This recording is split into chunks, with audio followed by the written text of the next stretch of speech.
Hey guys, welcome to Truck Driver's Corner.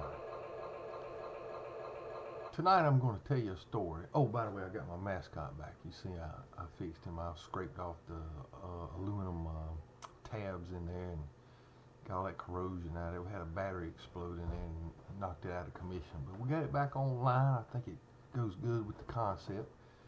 That's a W900, a Harley Davidson. It's probably a 2002 model, probably. Or it could be earlier than that.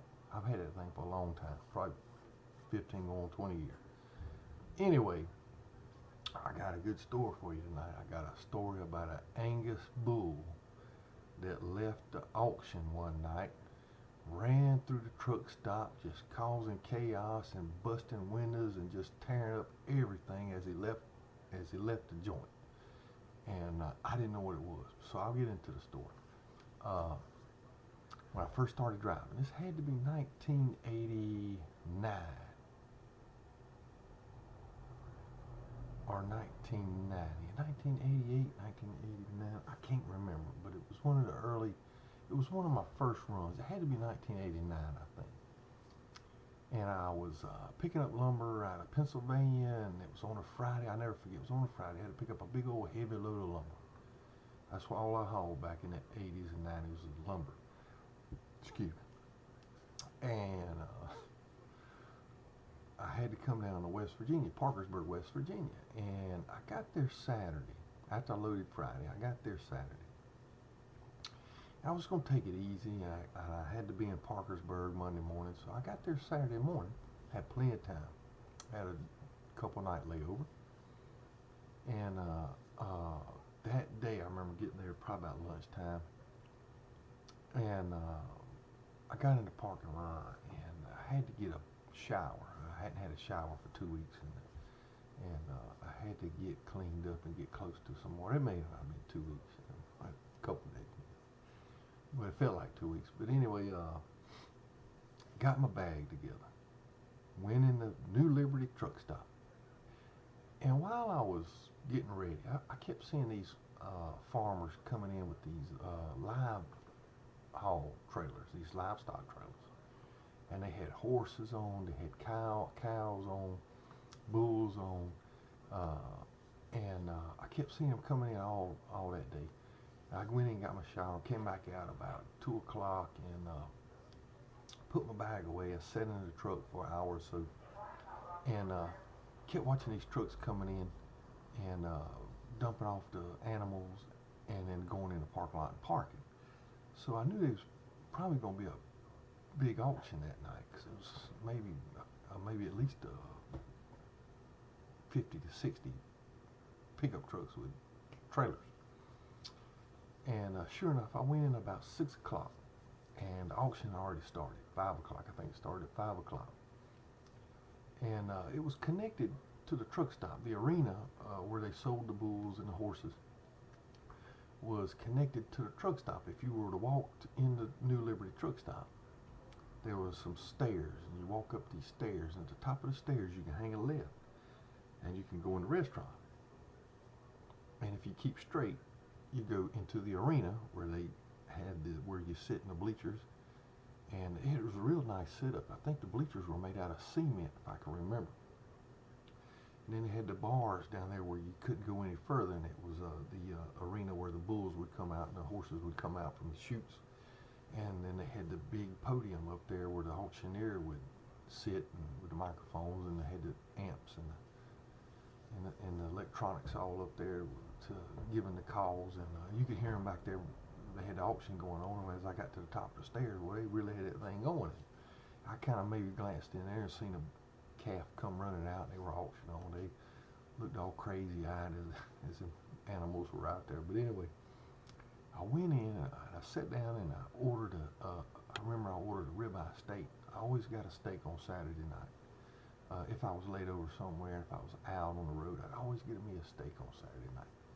And I ordered a ribeye steak, and I remember they didn't have ribeyes. And they says, we can give you 2 Kansas City steaks to make up for it. I said, well, that'd be fine, that'd be fine. So I put my order in. You can still hear them in there auctioning those cows off. And about that time, my plate came out, and they had these steaks double stacked. I couldn't believe my eyes when I saw it. They had these 2 Kansas City steaks double stacked with a baked potato and some macaroni and cheese.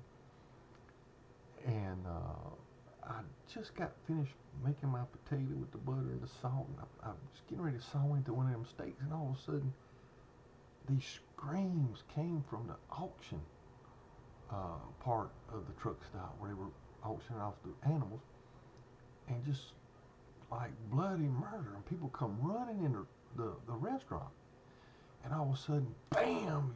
The building kind of jarred, and something had hit the door really hard. The second door as you go into the arena, not the restaurant door, but the arena door. And then the whole building started shaking. I mean, it just started shaking like crazy. I said, well, man, I was thinking, what is that? And all of a sudden, you could hear glass break. And then that's when I rose from my double stacked Kansas City steaks. I just had to see what made this loud noise and what busted this window. And as I ran to the back of the restaurant and looked out the window, which was probably 20 feet from where my table was, and I looked down in the parking lot and I could see an Angus bull leaving the building.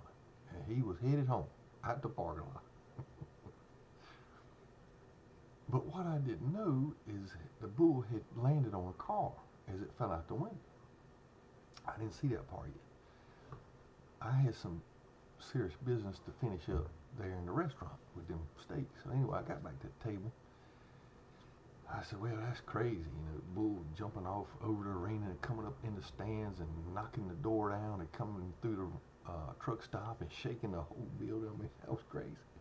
So I finished my steak. I couldn't eat them all. I might have ate a steak and a half, and then I ate the potato, and I drank my sweet tea, and I paid my bill. And as I left, I remember I walked downstairs, and when I walked out the door, the police had come because there was a car that this bull had landed on. It was a white car. I can't remember if it was a Buick, a Pontiac, or a Chevrolet, or whatever it was. I remember it was a big, long white car. And where that bull had hit that car's hood, it smashed the hood down all over the engine. And you could actually see the engine, the imprint of the engine in the hood. That's how hard that bull landed on that car. And the man was sitting in the car when the bull hit his car. And I remember he told the police officer he just wanted to stop and get a soda, and he wasn't wanting all of this. I remember he was pretty upset and mad. And man, I just kind of shook my head. I remember I got back to the truck. I got to thinking. I said, man, this is one of my first trucking jobs. This is probably maybe my 4th load. I was just that new in the trucking world, and it was probably my 4th or 5th load. Yeah, I think that might have been my 1st or 2nd week. I can't remember, but it was close. And I remember thinking to myself, I said, man, if this is what trucking's all about, I'm gonna love trucking. And I did it for 28 years after that. I think it was 89, 26 years. That's been 26 years probably. I drove a hot shot a couple years before I got into the bigger trucks. But anyway, like I say, I've been doing it for 28 years. And that's my bull story. And I hope you enjoyed that story. I finally rode down with somebody, one of them farmers. I was out talking in the parking lot, and we rode down to McDonald's where they caught that bull. They needed a bunch of people so they could get him up in the trailer, make some kind of human corral, I guess. I don't know, or help. I think we took some gates down there, and they finally got him into the trailer. But he was a good half a mile from where he left out at. But come back next week. This has been Truck Driver's Corner, and I'm sorry about last night. Why I didn't post. I usually post on Sunday night, but the Super Bowl was on, and that kind of interfered with Truck Driver's Corner. So I hope you don't mind. And come back next week to Truck Driver's Corner, and peace.